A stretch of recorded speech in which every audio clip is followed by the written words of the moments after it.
Good morning, আমি মায়া। আমার নতুন ভিডিওতে তোমাদের অনেকটাই ভালোবাসা এবং ওয়েলকাম। আশা করি তোমরা খুবই ভালো আছো, সুস্থ আছো। আমিও তোমাদের ভালোবাসা অনেকটাই ভালো আছি। তো এখন ঘড়িতে বাজে সকালে 7টার মতন। তো এখন থেকেই তোমাদের সঙ্গে নিয়েই আমার ব্লগটা স্টার্ট করছি। সকাল সকাল উঠে ঘরটা আগে ঝাড় দিয়ে দিচ্ছি, আর বাসি কাজ ছিল সবগুলোই কমপ্লিট হয়ে গেছে। তারপরেই উপরে ঝাড় দিতে এসেছি। আর জানো তো, আগের দিন প্রচুর ঝড় হয়েছিল, তো সেই ধুলোগুলো এখনও আছে।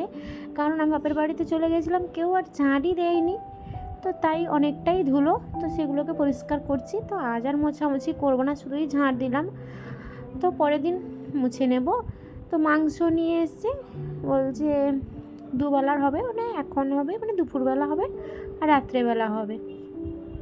তাই এগুলোকে একটু পরিষ্কার করে নিচ্ছি। তার চান টান তো কিছুই হয়নি। তো পরিষ্কার করে একটু এই যে গায়ে হলুদ দিয়ে দিচ্ছি, হলুদ, নুন আর তেল আর লঙ্কার গুঁড়ো।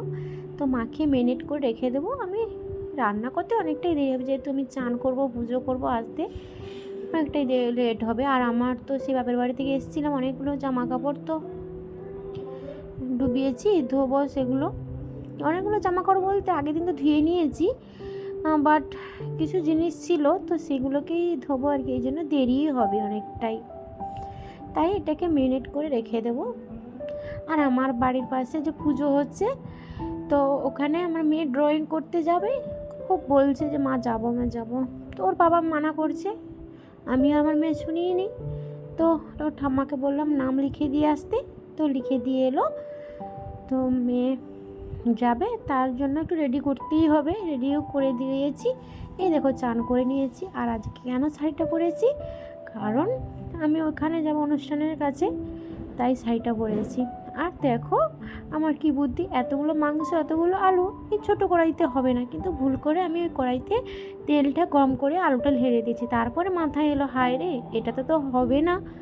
তো তাই চেঞ্জ করে নিয়েছি। আর অনেকটাই তেল আছে, তাই আলুগুলো এই কড়াইতে গরম করে আলুগুলো রেখে তারপরে এই তেলটাকে নিয়ে নেব। তারপরে আবার আলুগুলো ওই কড়াইতে নিয়ে, আর ওই কড়াইটা না আর আমি ধোবো না, তো ওই কড়াই করে আমি রাত্রের জন্য তরকারিটা তুলে রেখে দেবো। রাতে গরম করতেও আমার সুবিধা হবে কড়াইতে থাকলে, বলো। তো যাই হোক, চলো। আর মেয়েটাও ড্রয়িং করতে চলে গেছে, মনটা কুতকুত করছে, মেয়েটা কী করছে না করছে। এই প্রথম আমাদের বাড়ির পাশে ও ড্রয়িং করতে গেছে।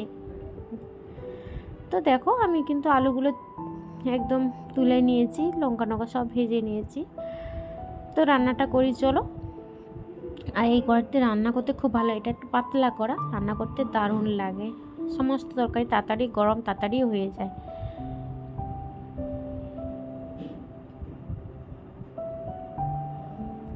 আর এই দেখো আমি কিন্তু রান্না কমপ্লিট করে এসেছি মেয়ের কাছে।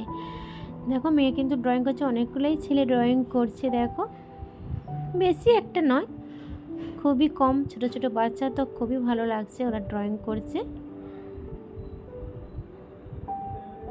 আর জানো তো, আমি এখনও পর্যন্ত এখানে কালী ঠাকুরের মুখ এখনও দেখিনি, কারণ ঠাকুরটা সিঁড়িটার উপরে থাকে, মানে সিঁড়ি উপরে মন্দিরটা। তো আমি রান্না বান্না করে এসেছি, তো এই জন্য গা হাতগুলো মাংসের গন্ধ করছে, তো তাই উঠলাম না মন্দিরে। তাই দেখা আর হলো না আমার, আর এই বছর ঠাকুরের মুখই দেখা হলো না। কি জানি রাত্রের দিকে যদি ঠাকুর অনুষ্ঠান দেখতে আসি হয়তো দেখবো, তাও আবার দেখতে পাবো নাকি জানি না। তো এই জায়গাটা খুব ধুলো পড়েছে। আর আমাদের এখানে তো আমার বাড়ির সামনে মেন রোড, প্রচুর গাড়ি যায় আর প্রচুর ধুলা পড়ে, প্রচুর প্রচুর পরিমাণে। তো এই জন্য এটাকে পরিষ্কার করে নিচ্ছি।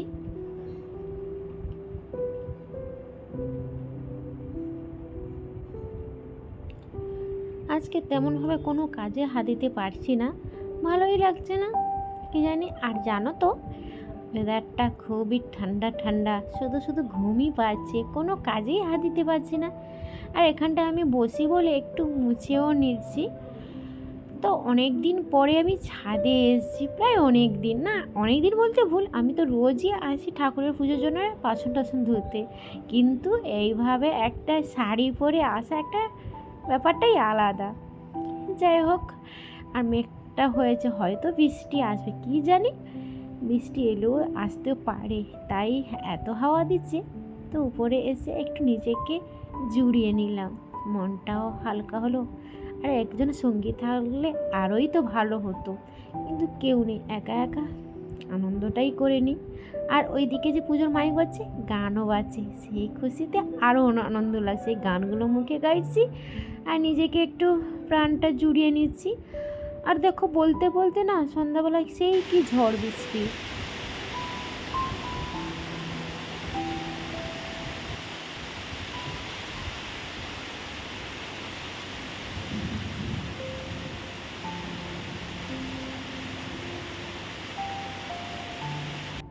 অনেকটাই ঝড় বৃষ্টি হয়েছে, আর আমি আম কুড়ানোর জন্য একটা ছাতা একটা লাইট নিয়ে বেরিয়ে পড়েছি। সাথে আছে আমার মোবাইল, যেহেতু তোমাদেরকেও দেখাবো যদি আম পড়ে।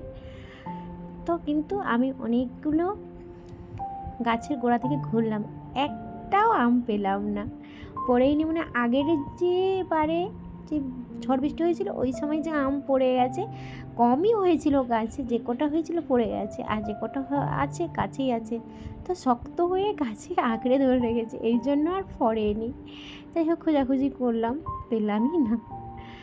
তো চলো বন্ধুরা, এখানেই আমার ভিডিওটা এন্ড করছি। পরে আবার নতুন ব্লগে আসছি তোমাদের সামনে। ততক্ষণে তোমরা ভালো থেকো, সুস্থ থেকো। আর ওই যে একটা দেখতে পেলে একটা ব্যাঙ, ওরে বাহ শব্দ করছে, কুচকাচ কুচকাচ, কিচকিচ নয় কি একটা শব্দ করছে। আর দেখো ওই লাইটটাও জ্বলছে, পুজোর লাইট জ্বলছে। রাস্তাটা ঢালাই হয়েছে বলে চলতে খুব ভালো লাগছে। আর এখন না বড়বাবু বাড়িতে নেই, ও ফ্রিজের জন্য বলতে গেছে, ফ্রিজ নেওয়া হবে আমাদের বাড়িতে। তো ওইটার জন্য দোকানে কীভাবে নেবে না নেবে সেটার জন্য বলতে গেছে, তাই আমি এখানেও একটু ওয়েট করলাম।